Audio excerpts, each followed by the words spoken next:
This is Gail Morgan thanking you for watching the Libertarian Counterpoint each Thursday at 8 p.m. Channel 17 on Comcast, on YouTube, and on Facebook. Thank you all for joining us today. With me today, I've got John Cameron in the middle and our special guest over there at the end, Nickolas Wildstar. Nickolas, thank you for joining us today. We've got two bits of information for you to start with today. You are on the campaign trail for governor again, if memory has me correct. That's where I know you from. I was at the rally in Oakland.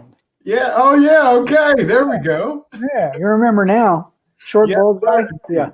Yeah. And you are also part of. Long time no see.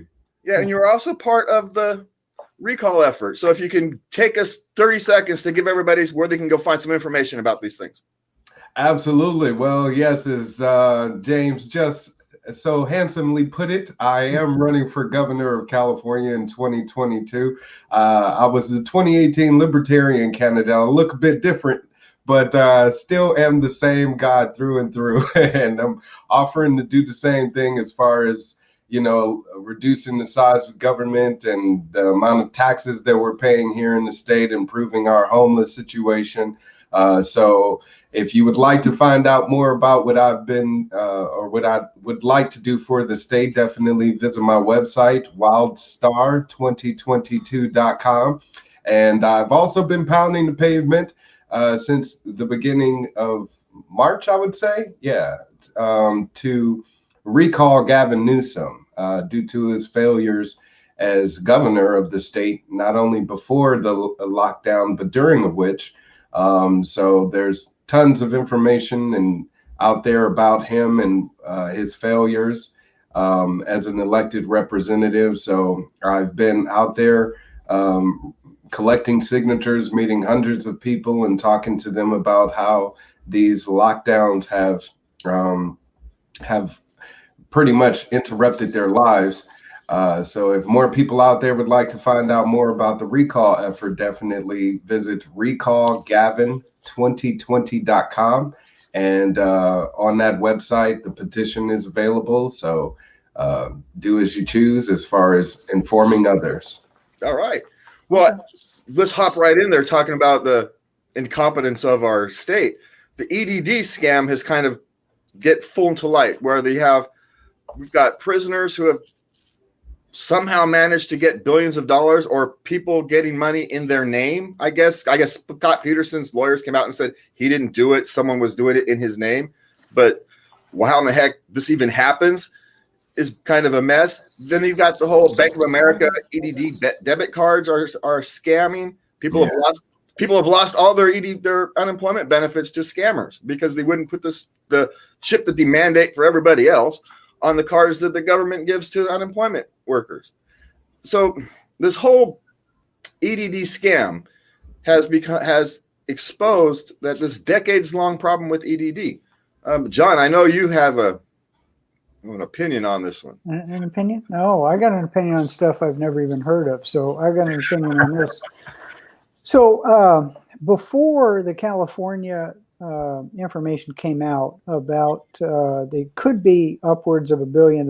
If they're saying they've identified, I think, and correct me if I'm wrong, 150 million or so, and they are looking at it thinking it's going to be about $1 billion. And if it's about $1 billion, it means it's probably 10 times that.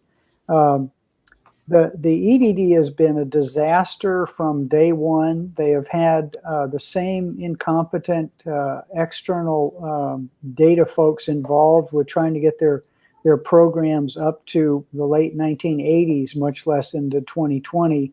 For the last 30 years, they've thrown hundreds of millions of dollars at their computer system. And if you've ever had the misfortune to deal with them, I think the people that work there actually do care. And there's a whole bunch of volunteers. I'm a vet, so I know there's programs for veterans. There's a lot of rehabilitation stuff, and I think they actually care. The problem is, like anything else, it's a government program, and I label those as one size fits none, not one size fits all or one size fits some, one size fits none. And what they do is they've made it very hard, nigh on impossible, for people who really need the money to be able to I think it's takes somewhere between 8 and 13 weeks, correct me if I'm wrong, for somebody to get money under this Neanderthal of a system, but that's actually denigrating Neanderthals. Yet people in prison can get paid. I think there's one person that got paid under 23 different names outside of prison, using prisoners' names. They're getting dead people paid.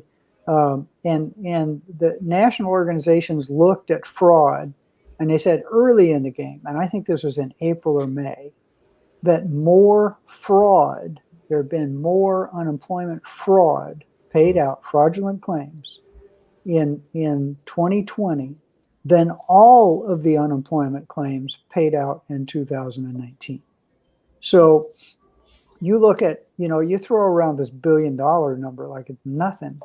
But I think a little later we're going to talk about the unintended consequences or the other consequences of what's going on with this. I call it the panicdemic. I don't call it a pandemic. It's a panicdemic. Because the lunatics who put themselves in charge are created more problems than they fixed with the stupid policies they've got. So panicdemic. We're going to talk about that. But this is just one more example. And I think there's hope. Nickolas and I were talking before the show about getting the word out. And I said, I think it's falling on deaf ears. And that's not true. I'm talking to people who are dyed-in-the-wool liberals. And I hate that term because they're not liberals. They're socialists. There's nothing liberal about them in their thinking or anything else. Who are leaning toward, they won't label themselves this because their parents would roll in their graves, libertarian thought, because they're seeing how horrible any government quote unquote solution is to a problem. And so this is maybe one of these days there's going to be the straw that breaks the inefficient, oversized, horribly designed government back. It's just going to come crashing down. And I think, if it's only paying out $1 billion in California in fraudulent claims that gets people thinking about how stupid government solutions are to made up problems, then that'll be a wonderful thing. I could go on all show, but other people need to talk. So yeah. So what about you, Nickolas? How are we going to deal with this EDD mess? It's been a problem for decades now. The inability for the government to upgrade their systems, just that basic fact right there. How do we actually solve these problems? Well, my proposal as a candidate for governor is to just disband the entire EDD and put the benefit of people receiving unemployment back into employers' hands. I think they should be responsible for it instead of the government. That would also reduce the amount of liability on government officials' shoulders to have to deal with the issue. I mean, think about it. If you had an employer that offered unemployment as a benefit to potential employees, that would make them more attractive than any other competitor for that service or product or whatever the case may be. And it would be an idea that would catch on and more employers would start to offer it as well. Versus now what we have is a collection of our tax dollars and it being redistributed by the state government to now people who don't even need it, and I just actually think it also proves more of government's incompetency when it comes to them actually dealing with a crisis, dealing with a need for the public, and addressing it in an efficient manner. I mean, not only is the EDD a failure and has proven to be fraudulent and it's just in its existence, but so does the DMV, the Department of Motor Vehicles. I mean, what government really works well, right?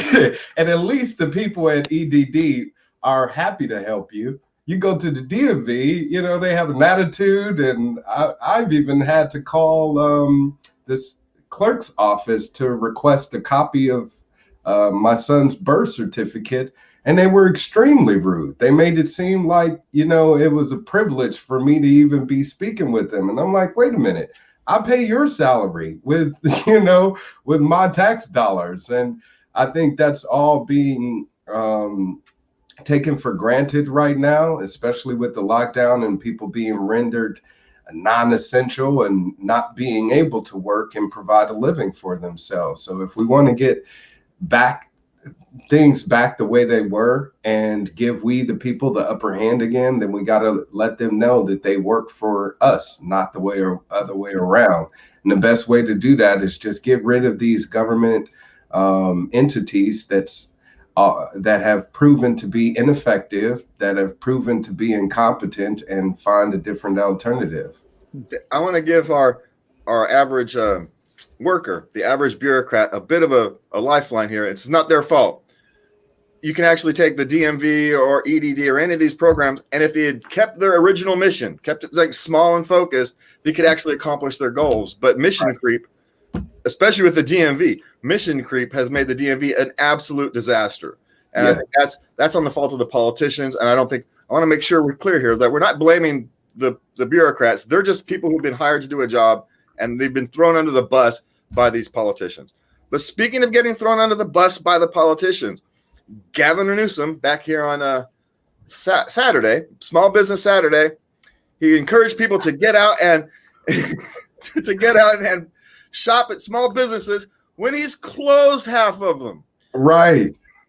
How can you even coin it Small Business Saturday when you're to blame for it, you know? But it just proves how out of touch these politicians are and these representatives in actually knowing what they're doing. Because you just said it right. He's implemented this lockdown, which has severely affected the small businesses because they can't compete with the larger ones, and making sure that they're able to cover payroll. Many of them have been ineligible and deemed ineligible to receive these payroll protection program loans, PPP loans, that Governor Gavin Newsom received himself for his Plump Jack Winery, which has never been closed during this shutdown. He has restaurants as well. He has businesses that has never been shut down and have received, hundreds of thousands of dollars in taxpayers' money via these loans that should have went towards these small businesses. So for him to send out a tweet to everyone, especially after when he's also imposed the lockdown, to say don't go out and do anything non-essential, to also turn around and say go out and go shopping. Don't go visit grandma, but go shopping. That's exactly. Yeah, I think a FEE, one of my favorite organizations, Foundations for Economic Education, I think has pulled a number out and said something like a third of the small businesses in this country aren't going to survive this thing. Right. And I don't know if it's that bad, but it feels like it. And it's you would think small business, not medium-sized business, but small business become medium-sized businesses, and they are the labor driver, the job driver, the economy driver for this country. There is no argument against that. Any economist, Keynesian, Chicago school, anybody will look at the numbers and say the people that drive the economy, that provide all the jobs, the capital, especially for entry-level workers, for people who are lower on the skill ratio, they provide a job for them. They provide money to their local community by the wealth they create through their hard work. Strange concept in this country now, created wealth. And those businesses become medium-sized businesses and all the rest. The reason that they were punished in this is because what they don't do is spend a lot of money lobbying, and they don't give a lot of money to government candidates, except as individuals. So, if anybody in this country needs to band together, and there are all sorts of organizations out there, but they're not effective, it is small businesses, independent small businesses, even franchisees, and all the rest of those people that really have between 0 or 1 employee and 20 or 30 or 50 or whenever the red tape starts to bog you down, which is, I think, in California at 1, but literally it's at about 50, need to band together and keep these people from destroying them. Because the only people that benefit from the loss of a small business are bigger businesses who have the government's hands in their pockets, especially ones that have unions. And typically small businesses are not unionized. As a matter of fact, I think 95% of them aren't. And that's a sin to the unions, which basically pay for, having their politicians put in power to protect them. So this idea that Gavin Newsom, who has a small business himself, has created these programs that benefit people. I mean, if you're running a small business, if you've got a mechanic, you got 2 mechanics and you got somebody running the books, you need to hire another person just to fill out the government forms to keep you from being closed because of environmental concerns. How in the heck are you going to have somebody qualified to go through the massive paperwork necessary to even get one of these loans if you qualify?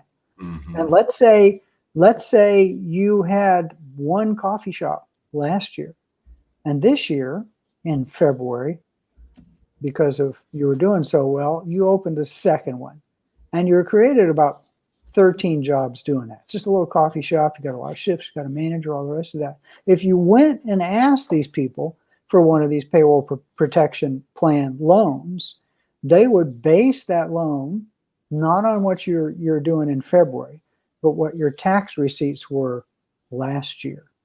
So basically, you've created wealth, you've created these jobs, and when you go to ask to keep the second business open and pay these people, the answer is, oh, no, you only have half those employees because we're looking at your numbers from last year. So this is just crazy. It's another example of the one-size-fits-none business or government solution to a problem that they created. Yeah, well, don't forget that. I may have to. Yeah, I think you're going to steal it. I feel that already, and you have my permission. All right. If you use the word pandemic or one size fits none, gotta give me credit. You got it, buddy. Just say my libertarian leaning friend, my libertarian friend John, used a couple of phrases I really like, and here they are, and then just sell the hell out of it. You got it. Don't catch on. Well, remember, guys, California also has AB5 where they've assault on gig workers. And there's nothing smaller a business than an individual gig worker who's trying to create himself just out of pure hustle. And yet California has essentially assaulted those workers, those people who want to just work on their own. And so this is just yet another example of how California politicians are just completely disconnected from the average California worker. I agree that it looks like they're disconnected, but they're only disconnected if you assume that their stated goal is their real goal. Right. And their stated goal is never their real goal. Their stated goal first is to maintain and increase their own personal power. Right.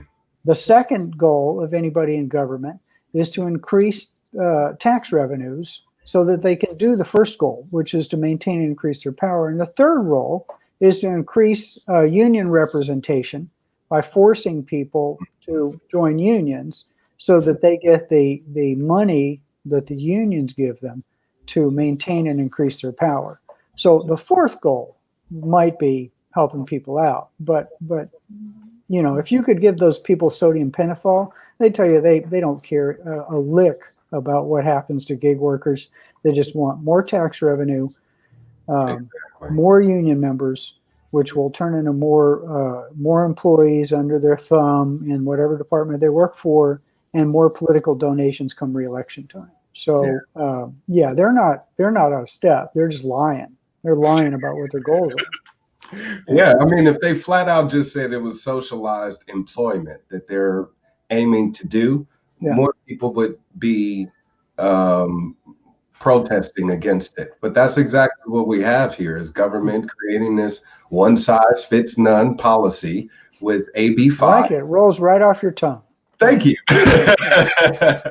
And Prop 22 just popped a hole in that by proving how dysfunctional it is, to where you had, Uber and Lyft spend over $100 million, one of the most expensive promoted propositions in the state of California, just so they could give rideshare drivers an opportunity to remain in the contractors, but everybody else is screwed. Mechanics, roofers, electricians, gardeners, Journalists. Yeah. Journalists. Oh, and some of the fixes are worse than the AB5 because now you've got to hire a team of lawyers to figure out whether you comply or don't. It's awful. Exactly.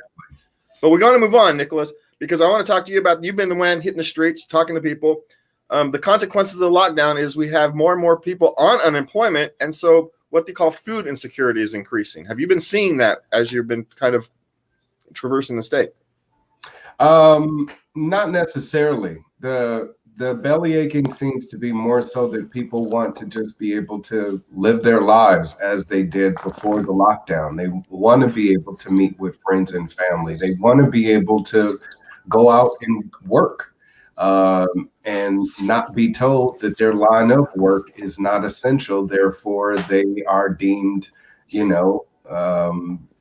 to just be someone to sit home and continue collecting this government UBI or whatever it is they want to create, which isn't sufficient itself, because it isn't providing enough for people for them to not be threatened with eviction, to them not being threatened with losses of food, like you said, and adequate childcare. You have a lot of parents out there that are now forced to homeschool their children. It's brand new to them. It's a concept that they weren't prepared for, and now they're having to take on this new responsibility to educate their children at home, and it's frustrating them.